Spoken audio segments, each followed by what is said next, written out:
बिस्मिल्लाहिर्रहमानिर्रहीम। अस्सलाम वालेकुम नाज़रीन, आप यूट्यूब चैनल देख रहे हैं। मैं इमरान खान हूँ।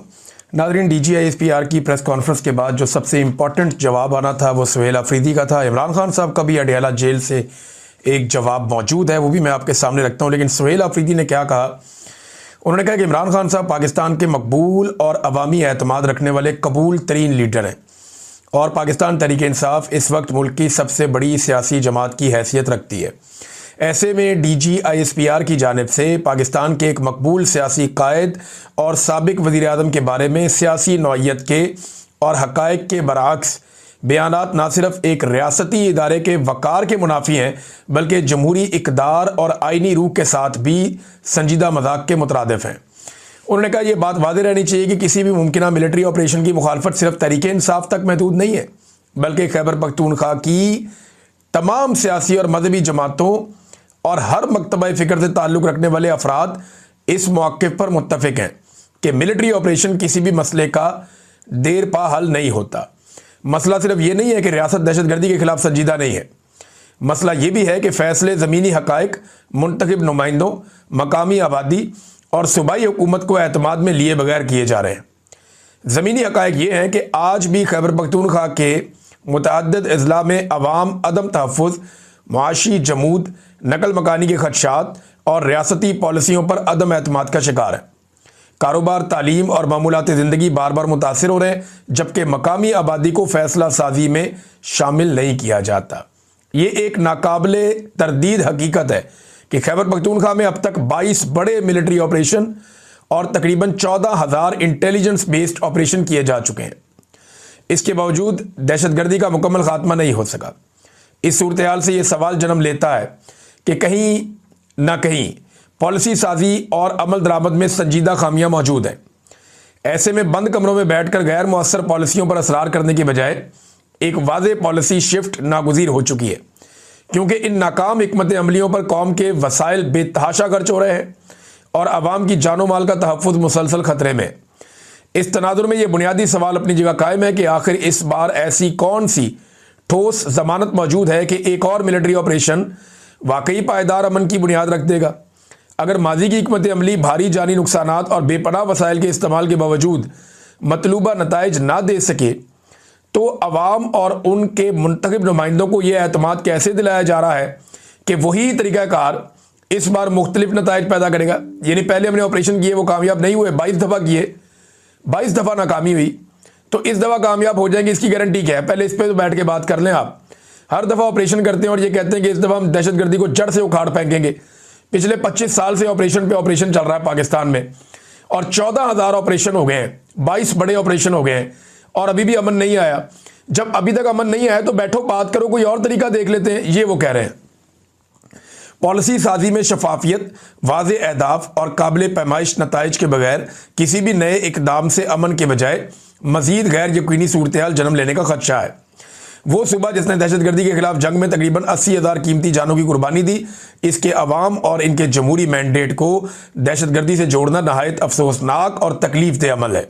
एक रियासती इदारे के नुमाइंदे का इस तरह की मनफी सोच न सिर्फ कौमी यकजहती को नुकसान पहुँचाती है, बल्कि मेरे अजीम मुल्क पाकिस्तान के इस्तेहकाम के लिए भी नुकसानदेह साबित हो सकती है।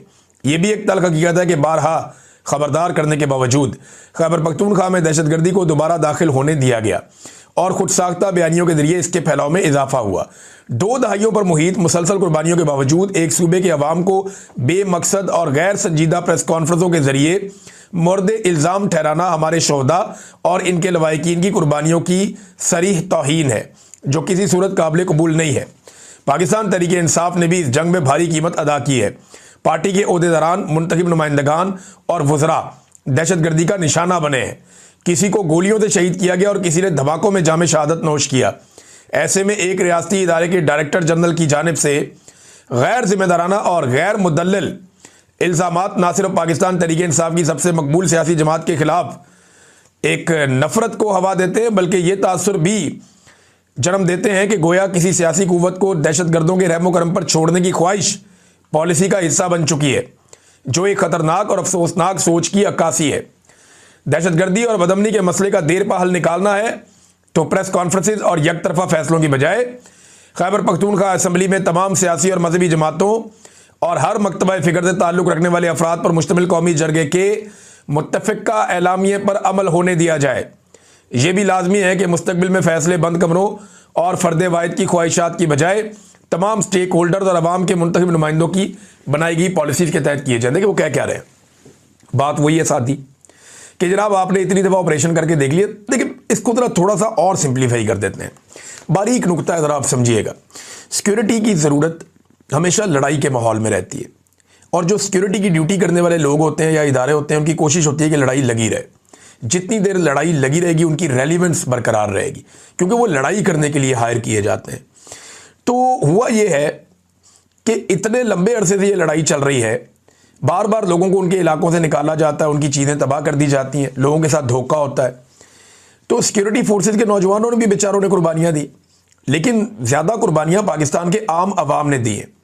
अब लड़ाई को दोबारा से शुरू करने के लिए दहशतगर्दों को वापस भी लाया गया, और वो बाई डिज़ाइन वापस लाया गया।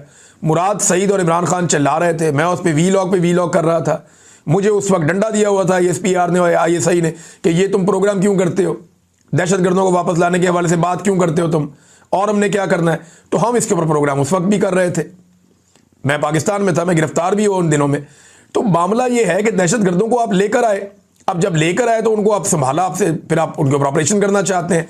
देखिए ना, मकामी लोग ये समझते हैं, जो कबायली लोग हैं वो क्या समझते हैं, वो ये समझते हैं कि दहशतगर्दों के कुछ ग्रोहों से मिलिट्री एस्टेब्लिशमेंट की लड़ाई है और कुछ के साथ इनकी दोस्ती है। और वो ये समझते हैं कि दहशतगर्दी ख़त्म नहीं होगी किसी भी ऑपरेशन के नतीजे में। ये दहशतगर्दी के खिलाफ लड़ाई नहीं है, बल्कि वसाइल पे कब्जे की लड़ाई है। मकामी लोगों को ये लगता है कि दहशतगर्दों के कुछ ग्रोह और मिलिट्री एस्टेब्लिशमेंट ये मिलकर हमारी ज़मीनों पर, हमारी मादनियात पर कब्जा करना चाहते हैं और ये हमें नुकसान पहुंचाना चाहते हैं। अब जिन लोगों का पहले माजी में नुकसान हुआ था, उनके नुकसान का अज़ादा अभी तक नहीं किया गया, और जो आम लोग हैं उनका नुकसान हमेशा दहशतगर्दों से और सिक्योरिटी फोर्सेस से ज़्यादा होता है। ये वो वजूहात हैं कि लोग मुतनफ़र हैं। फिर DGI SPR ने यह भी स्टेटमेंट दे दिया कि मादनियात कोई जहेज़ में लेकर आया था।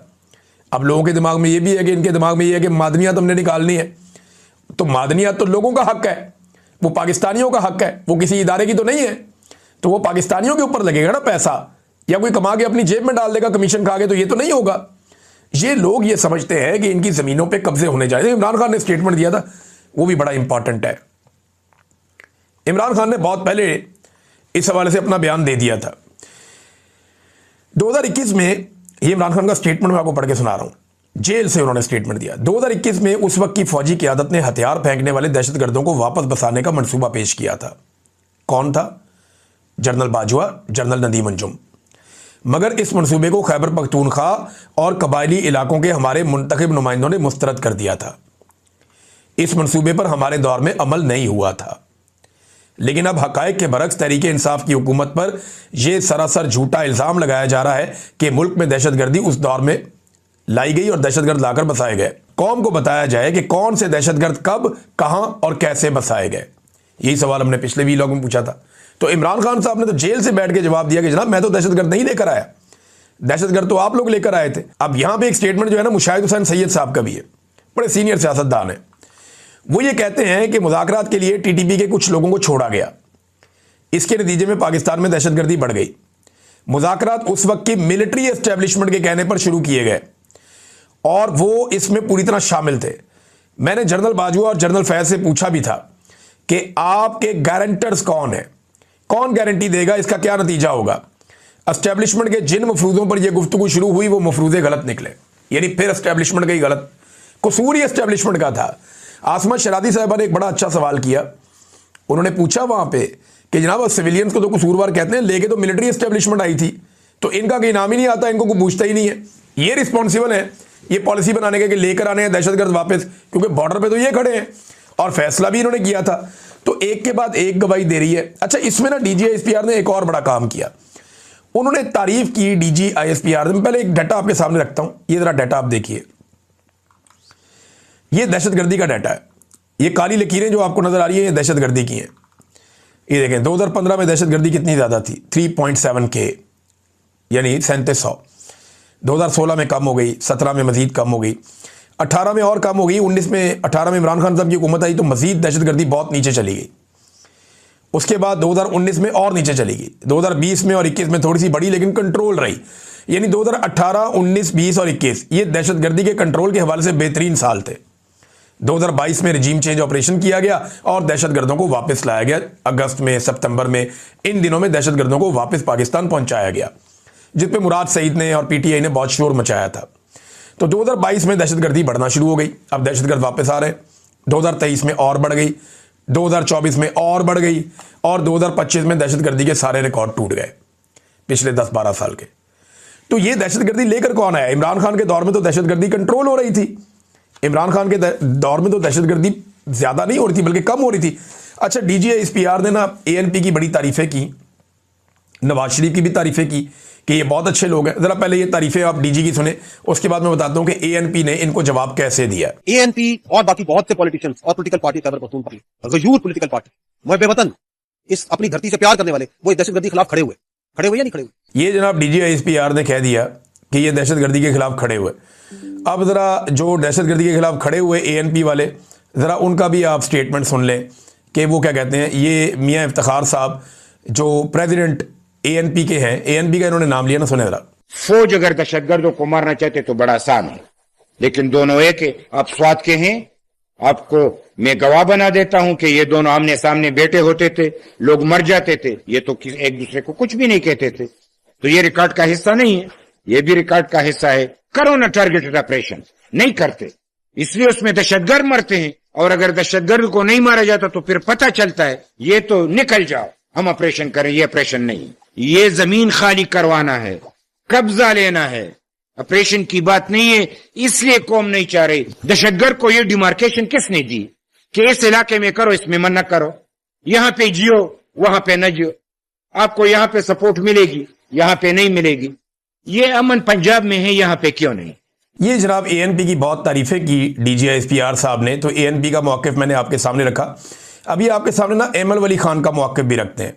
एमएल वली खान जो एएनपी के सरबराह हैं, वो इस बारे में क्या कहते हैं, जरा उनकी भी आप बात सुन लें, आपको सब पता चल जाएगा। कल जो इस्तेहकाम पाकिस्तान ऑपरेशन हमारे पाकिस्तान में लॉन्च हुआ है, तो इस जुमले से यही समझ आ रहा है कि इस्तेहकाम पाकिस्तान फिर पुख्तून और बलोच की तबाही से आएगा। हमारी दीर में एक इलाका है मैदान, वहां पे कल कुछ ड्रामाबाजी हो। ये ड्रामाबाजी हम बहुत देख चुके हैं। कोई 6 दहशतगर्दों को जेब से निकाल के वहां गिराया गया और फिर पूरे इलाके में खौफ और हरास और हेलीकॉप्टर्स घूम रहे हैं और बम्बार्डमेंट्स हो रही हैं। बदकिस्मती से हमारे पाकिस्तान में तारीख गवाह है कि हमने स्टेट स्पॉन्सर्ड टेररिज्म की। सुना जी नाज़रीन, आपने ये बार बार कहते रहे हैं, स्टेट स्पॉन्सर्ड टेररिज्म हमने किया पाकिस्तान में और बार बार किया। तो ये तो एएनपी कह रही है, जिनको आप कह रहे हैं जी बहुत मुहिब्बे वतन। अभी हर मुहिब्बे वतन ये कह रहा है कि ये 2 नंबरी, ये फ्रॉड है। ये ऑपरेशन अगर ठीक होते तो 22 बड़े ऑपरेशन और 14,000 छोटे ऑपरेशन के बाद पाकिस्तान में अमन आ जाता। इमरान खान के दौर में अमन कैसे आ गया था? क्योंकि इमरान खान ने ऑपरेशन के साथ साथ एक प्रॉपर जो तरीका दहशतगर्दी को खत्म करने का होता है उसको अडॉप्ट किया था। इमरान खान ने यह कहा था कि दहशतगर्दी ऐसे खत्म नहीं होगी, आपको बातचीत करनी पड़ेगी स्टेक होल्डर से, और फिर उसने अमन कायम करके दिखाया था। आज भी वही फार्मूला है। नवाज शरीफ साहब के बारे में इन्होंने कहा नून लीग, जरा नवाज शरीफ साहब की बात सुने आप। आज पाकिस्तान आपने अपना पेट काटकर जिस फौज को मारा है, जो फौज को हेलीकॉप्टर लेके दिए हैं, जो फौज को हमने हवाई जहाज लेके दिए हैं, जो तोपें और बंदूकें लेके दिए हैं, आज वही हेलीकॉप्टर, तोपें और बंदूकें पाकिस्तानियों का खून कर रहे हैं। समाज में क्या हो रहा है? इन कबायली इलाकों में क्या हो रहा है? बलोचिस्तान में अकबर बुकटी को मार दिया गया, बालाच मरी को मार दिया गया। ये पाकिस्तान में कराची के अंदर 48 लाशें गिर गई। जिस दिन 48 लाशें कराची में गिरी, उस दिन रात को मुशर्रफ ने इस्लामाबाद में जलसा करके इस तरह से सब पूरी कौम के सामने अपने ये बाजू ऐसे करके दिखाए थे कि देखो मैं सबसे ज्यादा ताकतवर हूं। ये इस तरह, ये इससे बड़ी गुंडागर्दी, ज्यादती, जुल्म और क्या हो सकता है? और ये कौम देखती रहे, मैं तो नहीं देख सकता। जी नादरीन, ये आपने सुना, नवाज शरीफ कह रहे हैं कि इससे बड़ी गुंडागर्दी और क्या होगी। अकबर बुकटी को भी मार दिया, बलाच मरी को भी मार दिया और कत्लो गारतगिरी का एक सिलसिला जारी है। हमने इनको बंदूकें, टैंक और बाकी चीजें लेकर दिए थे कौम की तहफ़्फ़ुज़ के लिए, और ये तो हमें मार रहे हैं, कबायली इलाकों में लोगों को मार रहे हैं। ये नवाज शरीफ साहब का स्टेटमेंट है। देखिए, हर दौर के अंदर मिलिट्री एस्टेब्लिशमेंट से लोगों को शिकवे और शिकायतें रहे हैं, और जायज़ शिकवे और शिकायतें रहे हैं। पाकिस्तान तहरीक इंसाफ ने भी इसके ऊपर रद्दअमल जारी किया। अच्छा, एक और चीज़ है, ये भी बड़ी इंटरेस्टिंग है, ये मैं आपके सामने रखता हूं। इसमें यह कहा जा रहा था कि इमरान खान ने कहा था कि आर्मी चीफ कौम का बाप है, तो मैं अभी बताता हूं कि इमरान खान ने कभी भी ये नहीं कहा कि आर्मी चीफ कौम का बाप होता है। ये कभी नहीं कहा इमरान खान ने। हाँ, इमरान खान ने ये ज़रूर कहा था कि कौम का बाप कौन होता है। इमरान खान ने बताया था, अभी मैं आपको बताता हूँ कि कौम का बाप कौन होता है। ये स्टेटमेंट है, वज़ीर आज़म मुल्क के बाप की तरह होता है, मुल्क का बाप नहीं होता। इमरान खान ने कहा था कि वज़ीर आज़म मुल्क के बाप की तरह होता है, कौम बच्चों की तरह होती है। अगर बच्चे भूखे हैं तो क्या मैं एक बादशाह की तरह रहूँगा, अपने खर्चे कम नहीं करूँगा? इमरान खान ने बतौर वज़ीर आज़म 25 जून 2020 को कौमी असम्बली में यह खिताब किया था। वो तो कह रहा था कि वज़ीर आज़म बाप की तरह होता है। यहाँ पे DGI-SPR ने कहा नहीं जी, उन्होंने कहा था कि आर्मी चीफ बाप होता है। निकालो स्टेटमेंट दिखाओ DGI-SPR साहब। इस लेवल पे आपको ऐसी बददयानती और ऐसी गैर जिम्मेदारी का मुजाहरा नहीं करना चाहिए था। लेकिन अब वो कह रहे हैं जी कायदे आज़म हमारा बाप है, DGI-SPR कह रहे हैं। चलो, इमरान खान ने कम से कम इतना तो किया कि पाकिस्तान की मिलिट्री एस्टेब्लिशमेंट से या DGI-SPR से ये मनवा लिया कि कायदे आज़म उनका बाप है। लेकिन ये तो बड़ी नाफरमान औलाद है कि बाप का हुक्म ही नहीं मानती। बाप ने कहा था कि हलफ की खिलाफ वर्जी नहीं करना, ये हलफ की खिलाफ वर्जी कर रहे हैं। आज उस प्रेस कॉन्फ्रेंस में जाइए बता रहे हैं कि मेरा बाप कायदे आज़म है, और उसी प्रेस कॉन्फ्रेंस के अंदर अपने हलफ की खिलाफ वर्जी भी कर रहे हैं, उसी बाप की नाफरमानी कर रहे हैं। तो नाफरमान औलाद का क्या फायदा? कायदे आज़म ने नहीं कहा था कि पॉलिसी आप नहीं बनाएंगे, आप पॉलिसियां बना रहे हैं। कायदे आज़म ने मना किया था कि आपका सियासत में और इंतजामी उमूर में कोई ताल्लुक नहीं है, आप इंतजामिया में भी मुदाखलत करते हैं, आप सियासत दिन रात कर रहे हैं। पूरी की पूरी आपकी प्रेस कॉन्फ्रेंस जो है वो सियासत के ऊपर मबनी थी, टका के आपने यहाँ पे सियासत की है। तो नादरीन, ये सारी चीज़ें अगर आप जमा माइनस करें ना, तो इसमें DGI-SPR ने तो बॉडी लैंग्वेज देखें ना आप। अब मुझे अच्छी तरह याद है कि ये हमारे प्रोग्राम में आते थे शाहिद लतीफ़ साहब, 2-4 और लोग, AVM शहजाद साहब भी थे, कुछ और जनरल मुस्तफ़ा साहब थे। ये जो रिटायर फौजी थे ना, ये आकर जब बैठते थे ना कुर्सी के ऊपर, तो ये ऐसे स्ट्रेट बैठते थे, यूं। यानी मुझे 1-2 दफ़ा पूछा लोगों ने कि ये खड़े होते हैं क्या? मैंने कहा नहीं, बैठे हुए होते हैं। उन्होंने कहा यार ये लोग बड़े स्ट्रेट बैठते हैं, बिल्कुल एक डेकोरम के साथ। मिलिट्री ऑफिसर है ना रिटायर, तो उसकी एक बॉडी लैंग्वेज होती है, पूरी दुनिया में होती है, ये सिर्फ पाकिस्तान में नहीं होती। तो उसको इस बात का ख्याल रखना होता है कि वो जब बैठे तो उसका बॉडी पोस्चर एक मुजाहिद वाला, एक स्ट्रेट सोल्जर वाला बॉडी पोस्चर होना चाहिए, बिल्कुल सीधा ऐसे। तो वो आते थे आगे, अपना डिफेंस एनालिसिस करते थे और ऐसे सीधे होकर बैठते थे। लेकिन ये मैं देख रहा हूं कि बल्कि वो सियासत भी करते थे, लेकिन वो उनका बॉडी पोस्चर होता था। यहां जो DGI-SPR की बॉडी लैंग्वेज है वो लमके हुए होते हैं उसके ऊपर, डाइस के ऊपर। यानी ये ऐसे यूं हो के, कभी यूं हो के, कभी उसके साथ यूं लटक के, कभी कंधे लटका के। भाई ये कोई फौजी का जेस्टर तो नहीं है ना भाई। ना आप वहां प्रोफेशनल बात कर रहे हैं, ना आपकी बॉडी लैंग्वेज प्रोफेशनल है। आपका यूनिफॉर्म उतार देना, तो बाकी जो बचता है वो एक ऐसा आदमी बचता है जो इमरान खान के बुग़्ज़ में मुब्तला है और पीपल्स पार्टी और PMLN का मुश्तरका कारकुन है, बस। अगर DGI-SPR साहब के पास यूनिफॉर्म ना हो और वो यही प्रेस कॉन्फ्रेंस कर रहे हो, तो बिल्कुल ऐसा दिखाई देगा जैसे ओन चौधरी प्रेस कॉन्फ्रेंस कर रहा है। इससे ज्यादा कोई फर्क नहीं है, बिल्कुल एग्जैक्टली यही वाला लेवल लगता है। जैसे ओन चौधरी बल्कि ज्यादा बेहतर कर लेते हैं, ओन चौधरी के लेवल पे आगे ऐसे लटक लटक के, लमक लमक। बॉडी लैंग्वेज यार फौजियों वाली नहीं है भाई। कम से कम आप अपनी बॉडी लैंग्वेज सीधी रखें, आप अल्फाज का चुनाव बेहतर रखें, आप सियासत पे बात ना करें, आप दिफा के ऊपर बात करें। पूरी दुनिया के अंदर लोग देखते हैं, सुनते हैं। आप दुनिया को क्या पैगाम दे रहे हैं कि पाकिस्तान की फौज की इस किस्म की नुमाइंदगी हो रही। और दहशतगर्दी के डाटा के हवाले से मैं एक चीज आपको और बताता हूं। ये जो आलमी डाटा है ना दहशतगर्दी का, इस हवाले से भी मेरे पास एक खबर मौजूद है, मैं आपके सामने भी रख देता हूं। ये जनाब जिस तरीके इंसाफ के हवाले से इबाहम पैदा करने की कोशिश की जा रही है आलमी सतह पे, जो पाकिस्तान में दहशतगर्दी का जो इंडेक्स है, इंटरनेशनल इंडेक्स है, उसमें पाकिस्तान पहले 5वें नंबर पे था। इमरान खान के दौर में 4 नंबर बेहतरी के साथ पाकिस्तान 9वें नंबर पे चला गया दहशतगर्दी का शिकार ममालिक की लिस्ट में। और अब जो है वो दोबारा से पाकिस्तान दूसरे नंबर पे आ गया।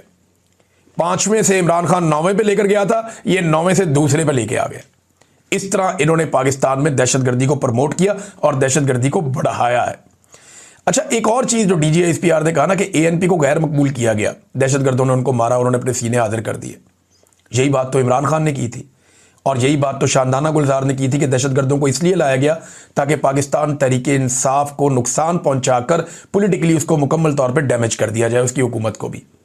लेकिन तहरीके इंसाफ ने खड़े होने का फैसला किया और आज एक भी जमात नहीं है, यानी जो खैबर पख्तूनख्वा की जितनी बड़ी जमातें हैं, फजल रहमान साहब हो, जमात इस्लामी हो, पश्तून तहफ़्फ़ुज़ मूवमेंट हो, या ये ANP हो, या जो माजी में बहुत हमायती रहे ऑपरेशन के PTI हो, ये सारे के सारे ऑपरेशन के खिलाफ हो गए। इनमें से कोई भी आज ये बात नहीं मानता कि ऑपरेशन होना चाहिए। और देखिए, माजी के किस्से निकाल निकाल के लोग दिखा रहे हैं कि जहां पे जनरल सफदर जो है वो नेक मोहम्मद जो कमांडर था, उसको 2004 के अंदर 3 के अंदर उसको वो गले में हाथ डाल रहे थे, निकाल के लोग सुना रहे हैं। लोग निकालकर साबिक जो DG ISPR थे उनके स्टेटमेंट निकालकर सुना रहे हैं, ज़ियाउल हक के स्टेटमेंट निकालकर सुना रहे हैं, परवेज मुशर्रफ के स्टेटमेंट निकालकर सुना रहे हैं कि किस तरीके से ये दहशत गर्दों को लेकर आया, उन्हें ट्रेंड किया, उन्हें माई बाप बनाया, उनको तैयार किया, और जब दिल किया उनसे लड़ पड़े, जब दिल किया उनको दोस्त बना लिया। तो ये तो कारोबार की जंग लगती है। दूसरी जानिब इन्होंने एक और बात की थी कि पाकिस्तान तहरीक इंसाफ के बंदे नहीं मरे। ये इंतहाई मायूब बात है, बड़ी कमज़ोर बात की। DG ISPR को इस तरह का शिकवा तालिबान से नहीं करना चाहिए था कि आप PTI को क्यों नहीं मारते। PTI ने अपने दर्जनों शोहदा की तस्वीर जारी कर दी हैं, और उसमें कोई किसी इलाके का सरबराह है PTI का, कोई जो है वो ओहदेदार है, कोई MP है, कोई मिनिस्टर है, कोई मिनिस्टर का भाई है, कोई उनकी फैमिली है। तो वो उन्होंने बहुत सारी तस्वीरें अपनी जारी कर दी पाकिस्तान तहरीक इंसाफ ने। पुरानी खबरें निकाल निकाल कर रख दी DG ISPR के सामने कि आपने गलत बयानी से काम लिया। पाकिस्तान तहरीक इंसाफ को बहुत ज़्यादा दहशतगर्दी का सामना करना पड़ा, हत्ता कि इमरान खान साहब को गोलियां लग गई। अब देखें ना, इमरान खान साहब को गोलियां या तो दहशतगर्द मार सकते थे, तो या वो मार सकते थे जो इमरान खान के दुश्मन थे, जिनके खिलाफ इमरान खान FIR करवाना चाहते थे। तो आज DG ISPR ने यह भी कंफर्म कर दिया कि इमरान खान को दहशतगर्दों ने हमला नहीं किया, उन्होंने ही किया जिन पे इमरान खान फिर FIR करवाना चाहते थे। लगता तो अब ऐसे ही है। तो नाज़रीन, एक और भी शिकवा किया उन्होंने कि इंसदादे दहशतगर्दी की अदालतों के फैसले नहीं आ रहे, दहशतगर्दों को छोड़ दिया जाता है। अभी हाल ही में तो दहशतगर्दों के खिलाफ फैसले आए, वो इतनी बड़ी दहशतगर्द है यास्मीन राशिद, उनके खिलाफ अभी इंसदादे दहशतगर्दी की अदालत ने फैसला दिया। अभी इतनी बड़ी दहशतगर्द आलिया हमजा, उससे भी बड़ी दहशतगर्द सनम जावेद, उससे बड़ी दहशतगर्द फलक जावेद, इतनी सारी, और सबसे बड़ा दहशतगर्द मियां महमूद रशीद, एक और बड़ा दहशतगर्द जो है वो एजाज चौधरी, उमर चीमा, दहशतगर्दों का सरगना। भाई इतने सारे दहशतगर्दों को तो दहशतगर्दी की अदालतें सजा दे रही हैं, और जब आप अदालतों से ऐसे काम लेंगे ना तो वो अपना असली काम नहीं कर सकेंगे। आपने इमरान खान के बुग़्ज़ में और नफरत में पाकिस्तान का बेड़ा ही गर्क कर दिया है। दहशतगर्दी की डेफिनेशन ही तबाह बर्बाद करके रख दी है, इकॉनमी तबाह कर दी, अमन व अमान तबाह कर दिया, मुल्क की अखलाकियात तबाह कर दी, इंसानी हुकूक तबाह कर दिए, आइन का बेड़ा गर्क करके रख दिया, मीडिया को उजाड़ के रख दिया, पाकिस्तान की अदलिया को फंदे डाल दिए। कोई चीज़ पार्लियामान समेत आज पाकिस्तान में बाकी नहीं है। वो पार्लियामेंट के अंदर बात करने वाले बंदों की क्लिप चला दी DG ISPR ने। एक 22वें ग्रेड के ऑफिसर की क्या जरूरत है कि वो पार्लियामेंट जिसको इस्तिस्ना हासिल है, उस पार्लियामेंट के फ्लोर के ऊपर खड़े होकर आप कोई भी बात कर सकते हैं, आपकी पकड़ नहीं होगी। उस पार्लियामेंट के अंदर बात की हुई के ऊपर भी एतराज कर दिया। अंदाजा करें आप, आईन की खुली खिलाफ वर्जी, ये आवे का आवे बिगड़ा हुआ है। अब तक के लिए इतने, अपना ख्याल रखिएगा, अपने चैनल का भी। अल्लाह हाफ़िज़।